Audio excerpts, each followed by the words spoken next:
Hi friends, സാപ്പിഡിയ മലയാളത്തിൻ്റെ ഏറ്റവും പുതിയൊരു വീഡിയോയിലേക്ക് എല്ലാവർക്കും സ്വാഗതം. ഇന്നത്തെ വീഡിയോ OTT അപ്ഡേറ്റുകളാണ്. ഏറ്റവും പുതിയതായിട്ട് വന്നിരിക്കുന്ന കുറച്ച് സിനിമകളുടെ അപ്ഡേറ്റുകളാണ്. 7 സിനിമകളുടെ അപ്ഡേറ്റുകളാണ് ഇന്നത്തെ വീഡിയോ നമ്മൾ പരിശോധിക്കാൻ പോകുന്നത്. എൻ്റെ വീഡിയോ ആദ്യമായിട്ടാണ് നിങ്ങൾ കാണുന്നതെങ്കിൽ പ്ലീസ് സബ്സ്ക്രൈബ് മൈ ചാനൽ. അതുകൂടാതെ ആ ബെൽ ബട്ടൺ കൂടി ഇനേബിൾ ചെയ്യാൻ ശ്രമിക്കുക. എങ്കിൽ ഇതുപോലുള്ള OTT അപ്ഡേറ്റുകളൊക്കെ എത്രയും പെട്ടെന്ന് നിങ്ങൾക്ക് മുന്നിലേക്ക് നോട്ടിഫിക്കേഷൻ രൂപത്തിൽ എത്തുന്നതായിരിക്കും. നമുക്ക് അപ്ഡേറ്റുകൾ ഏതൊക്കെയാണെന്ന് നോക്കാം. അതിലൊന്നാമത്തെ സിനിമ എന്നുള്ളത് ഒരു തമിഴ് കോമഡി വിഭാഗത്തിൽപ്പെട്ട സിനിമയാണ്. കോടെ മുരുക എന്നാണ് സിനിമയുടെ പേര് വരുന്നത്.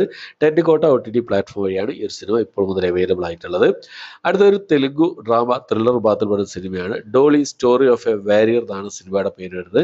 യൂട്യൂബിൽ ഇപ്പോൾ മുതൽ ഈ ഒരു സിനിമ തെലുങ്ക് ഭാഷയിൽ അവൈലബിൾ ആണ്. അടുത്തത് കോബാലി എന്ന് പറയുന്ന ഡ്രാമ ത്രില്ലർ വിഭാഗത്തിൽപ്പെട്ട ഒരു സീരീസ് ആണ്. തെലുഗു സീരീസ് ആണ്. ഡിസ്നി പ്ലസ് ഹോട്ട്സ്റ്റാർ വഴി ഈ ഒരു തെലുഗു സീരീസ് ഫെബ്രുവരി മാസം 4-ാം തീയതിയാണ് റിലീസ് ചെയ്യാൻ തയ്യാറെടുക്കുന്നത്. റിലീസ് ചെയ്യുന്ന സമയത്ത് മൾട്ടി ലാംഗ്വേജിലും അവൈലബിൾ ആകാനാണ് ചാൻസ് കൂടുതൽ. അപ്ഡേറ്റുകൾ വരുന്ന സമയത്ത് നിങ്ങൾക്ക് മുന്നിലേക്ക് എത്തിക്കുന്നതാണ്. അടുത്തത് തെലുഗു ഡ്രാമ ത്രില്ലർ വിഭാഗത്തിൽപ്പെട്ട ഒരു സിനിമയാണ്. പോത്തുഗഡ എന്നാണ് സിനിമയുടെ പേര് വരുന്നത്. ETV Win വഴി ജനുവരി മാസം 30-ാം തീയതിയാണ് ഈ ഒരു സിനിമ റിലീസ് ചെയ്യാൻ തയ്യാറെടുക്കുന്നതായിട്ടുള്ളത്. അടുത്തത് HBO ഒരു ഒറിജിനൽ സീരീസ് ആണ്. ദ വൈറ്റ് ലോട്ടസ് ആണ് സീരീസിന്റെ പേര് വരുന്നത്. ഈ സീരീസിലെ 2-ാമത്തെ സീസണാണ്. ഡിസ്നി പ്ലസ് ഹോട്ട്സ്റ്റാർ വഴി ഇംഗ്ലീഷ്, ഹിന്ദി, തമിഴ്, തെലുങ്ക്, കന്നഡ ഭാഷകളായിട്ട് ഫെബ്രുവരി മാസം 17-ാം തീയതി ഈ ഒരു സീരീസ് റിലീസ് ചെയ്യാൻ തയ്യാറെടുക്കുകയാണ്. അടുത്തത് നമ്മുടെ ധ്യാൻ ശ്രീനിവാസൻ പ്രധാന വേഷം കൈകാര്യം ചെയ്ത ത്രില്ലർ മൂവിയായിരുന്നു പാർട്ട്നേഴ്സ് എന്ന സിനിമ. പാർട്ട്നേഴ്സ് ഈ സിനിമയുടെ OTT റൈറ്റ്സ് സൈനാപ്ലേ OTT പ്ലാറ്റ്ഫോമാണ് സ്വന്തമാക്കിയിട്ടുള്ളത്.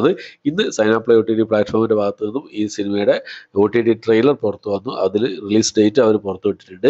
ഇന്നലത്തെ വീഡിയോയിൽ പറഞ്ഞതുപോലെ തന്നെ ജനുവരി മാസം 31-ാം തീയതിയാണ് ഈ ഒരു സിനിമ പാർട്ട്നേഴ്സ് പറഞ്ഞ ഈ ഒരു സിനിമ സൈനാപ്ലേ OTT പ്ലാറ്റ്ഫോം വഴി റിലീസ് ചെയ്യാൻ തയ്യാറെടുക്കുന്നതായിട്ടുള്ളത്. അടുത്തത് ഒരുപാട് കാലമായിട്ട് നമ്മളെല്ലാവരും കാത്തിരിക്കുന്ന ഒരു സിനിമയാണ് ജിന്ന് എന്ന് പറഞ്ഞ സിനിമ. സിദ്ധാർത്ഥ് ഭരതൻ സംവിധാനം ചെയ്ത് സൗബിൻ സാഹിർ പ്രധാന വേഷം കൈകാര്യം ചെയ്ത ഒരു ഫാന്റസി ഡ്രാമ കോമഡി വിഭാഗത്തിൽപ്പെട്ട സിനിമയായിരുന്നു ജിന്ന് എന്ന് പറഞ്ഞ സിനിമ. 2022-ൽ തിയേറ്റർ റിലീസ് ചെയ്ത സിനിമയാണ്. ഇതുവരെ ഒരു OTT പ്ലാറ്റ്ഫോമിൽ ഈ ഒരു സിനിമ റിലീസ് ചെയ്തിട്ടില്ല. പലരും കമന്റ് ചോദിക്കാറുണ്ടായിരുന്ന സിനിമയായിരുന്നു ജിന്ന് പറഞ്ഞ സിനിമ. ഈ ഒരു സിനിമ ഇപ്പോൾ Saina Play OTT platform, Manorama Max, Amazon Prime ഈ 3 OTT പ്ലാറ്റ്ഫോമുകൾ ഷെയർ ബേസിൽ ഡിജിറ്റലായി സ്വന്തമാക്കിയെന്ന റിപ്പോർട്ടുകളാണ് ഇപ്പോൾ മുതൽ കേട്ടുകൊണ്ടിരിക്കുന്നത്. ഈ സിനിമയുടെ ഒഫീഷ്യൽ അപ്ഡേറ്റ് കാര്യങ്ങളൊന്നും ഇതുവരെ പുറത്തു വന്നിട്ടില്ല. നമുക്ക് എന്തായാലും വെയിറ്റ് ചെയ്യാവുന്നതാണ്. എത്രയും പെട്ടെന്ന് തന്നെ വരുമെന്ന് പ്രതീക്ഷിക്കാവുന്നതാണ് ജിന്ന് എന്ന സിനിമ. അപ്പോൾ ഇത്രയാണ് ഇന്നത്തെ വീഡിയോ.